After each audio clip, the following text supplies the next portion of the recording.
Бисмиллахир-рахманир-рахим. Урматтуу туугандар, кадырлуу мекендештер, адаттагыдай Кур'ан алифбе сабагын баштамакчыбыз. Бүгүн биз Кур'ан алифбе сабагынын 5-сабагын өтөбүз. Бул сабакта биз та, ти, ту деген та тамгасы менен, та тыбышы менен Аллах буйрса кеңири токтолуп таанышып өтөбүз. Алгач бул тамганын, та тамгасынын тыбышынын махражы, тагыраак айтканда, кайсыл жерден чыгат? Тилди кайсыл жерге тийгизгенде биз та тыбышын чыгара алабыз. Мына ошол тууралуу кыскача токтоло кетсек, өзүңүздөр мына ушул сүрөттү көрүп турганыңыздардай, мына тил болсо, тилдин учу мына алдыңкы кашка тиштин арт жагына тишке жетпей, тиштин таңдайына, бүйдөсүнө тийген жерден чыгат.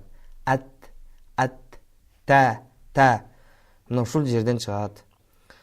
Бул тыбыш кыргыз тилинде биз эне тилибизде болгондугу үчүн бул тыбышты чыгарууда менин оюмча эч кандай кыйынчылык жок болсо керек. Анда эмесе сабакты баштайлы.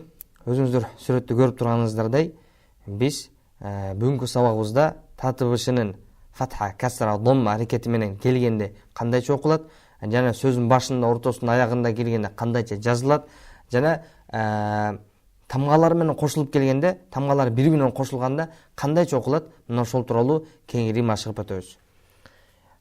Өзүңүздөр көрүп турганыңыздардай, та тамгасы биринчи сабакта биз айткан элек, бул эки көздүү тамга. Кайсы белгинин үстүндө эки көздүү чекит турган болсо, демек ал та деп окулат. Демек, таанын биз көңүл бура турган нерсе, та тамгасы сөздүн башына келгенде, анда мына ушундайча ыкмада жазылат. Муну эстеп калыш керекпиз. Анда эмесе окуп баштайлы. Үстүндө кайсы аракет? Фатха аракети, а аракети, экөөнү кошкондо та деп окулат. Та. Ал эми бул болсо, качан та тамгасы сөздүн ортосуна келсе, буга чейин да, bundan кийин да бир тамга кошулуп, бул тамга кошулуп келсе, анда та тамгасы мына ушундайча ыкмада сөздүн ортосуна жазылат. Астында аракети касра аракети, и деген аракет, экөөнү кошкондо ти деп окулат. Ал эми үчүнчүсү, бул сүрөт, бул жазылыш качан та тамгасы сөздүн акырында келсе, ошол муну эстеп калыш керекпиз. Эми бул жеңил эле. Та тамгасы үстүндөгү аракетке маани берсек, бул дом аракети у деп окулат. Демек, экөөнү кошкондо ту деп окулат. Жалпысынан бириктирип окуганда та, ти, ту, та, ти, ту деп окулат. Анда эмесе, мына ушул та тамгасын буга чейинки өтүлгөн мим, зай, ро тамгалар менен кошулуп келгенде кандайча окулат, мына ошол менен машыгабыз. Биринчи тамга, мим тамгасы фатха менен ма деп окулат. Экинчиси та тамгасы сүкүн менен, экөөнү кошкондо мат деп окулат. Кийинкиси бул мим тамгасы мунусунда касра аракети менен келиптир. Ошондо ми деп окулат. Ми та менен кошкондо мит деп окулат. Үчүнчүсү, ошол эле буга чейин өтүлгөн сөз болгон мим тамгасынын үстүндөгү аракет өзгөрдү, домма болду. Ошондо мут деп окулат. Андан кийинкиси биринчи тамганы карайбыз. Бул кайсы тамга эле? Албетте эки көздүү, бул та тамгасы фатха аракети менен ошондо та деп окулду. Экинчиси мим тамгасы, эсиңиздерде болсо, буга чейинки сабакта өткөнбүз, үстүндө фатха аракети менен ошондо ма деп окулду. Та, ма. Үчүнчү тамга ро тамгасы сүкүн менен үчөөнү кошкондо тамар деп окулат. Андан кийинкиси биринчиси кайра эле та тамгасы фатха аракети менен ошондо та деп окулду. Андан кийинкиси ро касра аракети менен ри, үчүнчүсү ро сүкүндү. Ошон жалпы үч тамганы бириктирип кошуп окуганда тарир деп окулду. Андан кийинкиси биринчиси зай тамгасы дом аракети менен окуганда зу деп окуйбуз. Экинчиси ро, экөөнү кошкондо зур. Ал эми үчүнчүсү, бүгүнкү 5-чи сабагыбыздын негизги тамгасы болгон та тамгасы дом аракети менен келиптир. Экөөнү кошкондо ту болду. Демек, зур ту. зурту деп окулат. Андан кийинкиси биринчи тамга фатха аракети а деп окулду. Экинчиси мим кайра эле фатха менен ама. Үчүнчүсү ро сүкүндү амар ти. Та тамгасы касра менен келгенде амар ти деп окулду. Бул сөздө мим тамгасы фатха менен, ро тамгасы да фатха менен, үчүнчүсү ро тамгасы сүкүн менен. Үчөөнү кошкондо марор. Анан та тамгасы дом менен келгенде ту деп окулат. Ошондо марор ту деп окулат. Андан кийинкиси биринчиси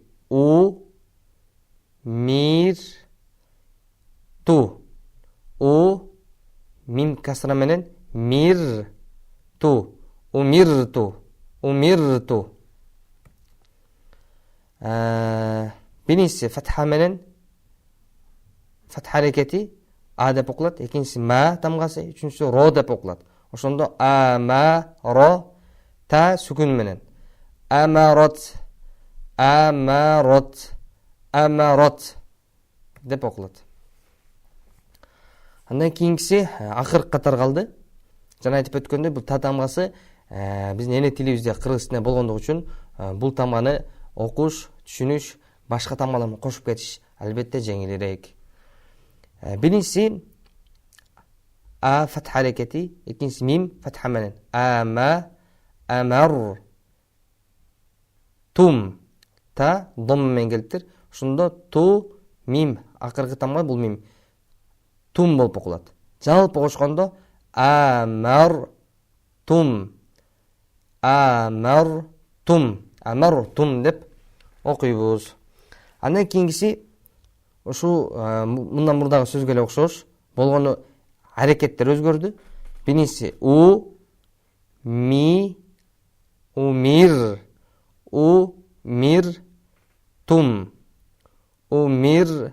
тум деп окуйбуз. Андан кийинкиси биринчи тамга ма, экинчи ро, үчүнчүсү сүкүн менен окулат. Ошондо марор. Төртүнчү та дом менен тум. Мимге сүкүн болгондо тум деп окулат. Жалпысынан марор тум